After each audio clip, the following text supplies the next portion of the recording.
श्रीमद्भगवद्गीता दूसरे अध्याय का 13वां श्लोक।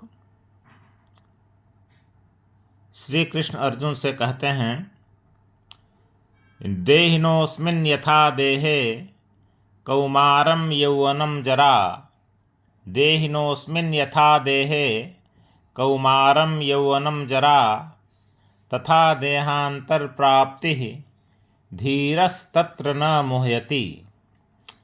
देहिनः अस्मिन् यथा देहे कौमारं यौवनं जरा। देहिनः मतलब इस देह का जो स्वामी है, इस शरीर के अंदर जो स्थायी और नित्य रूप से रहता है, मतलब आत्मा, उसको कहते हैं देहिनी। मतलब देह धारी, जो शरीर को धारण करता है।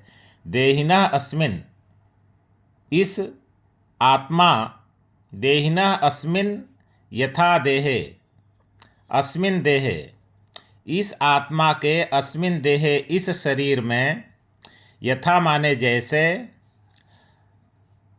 कौमारम यौवनम जरा, बाल्यावस्था, युवावस्था और वृद्धावस्था होती है, तथा माने उसी प्रकार से देहांतर प्राप्ति, दूसरे शरीर को प्राप्त करने में, धीरः तत्र न मुह्यति, जो धीर व्यक्ति होते हैं वे तत्र न मुह्यति, उस विषय में मोहित नहीं होते हैं। मतलब सीधी सी बात, जैसे बाल्यावस्था, युवावस्था, वृद्धावस्था होती है शरीर की, उसी प्रकार से एक न एक दिन यह शरीर समाप्त होता है और आत्मा दूसरे शरीर को धारण करती है। दरअसल यह शरीर हमारा जो है वह स्थूल शरीर है, और इसके अंदर दो शरीर और होते हैं, सूक्ष्म शरीर और कारण शरीर। तो जैसे स्थूल शरीर का परिवर्तन होता है, वैसे सूक्ष्म और कारण शरीर का भी परिवर्तन होता है। और वृद्धावस्था समाप्त हो जाने के पश्चात सूक्ष्म और कारण शरीर दूसरे स्थूल शरीर को धारण कर लेते हैं।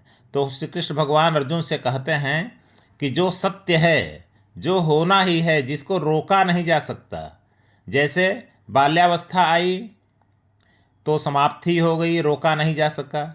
युवावस्था आ गई, फिर उसे रोका नहीं जा सका। वृद्धावस्था आ गई तो वृद्धावस्था को भी रोका नहीं जा सकता, वो भी समाप्त होना ही है। इसीलिए यह स्थूल शरीर समाप्त हो जाता है और दूसरा शरीर प्राप्त हो जाता है। तो जितने लोग यहाँ पर हैं, तुम या जितने लोग, सबकी यही दशा होनी है।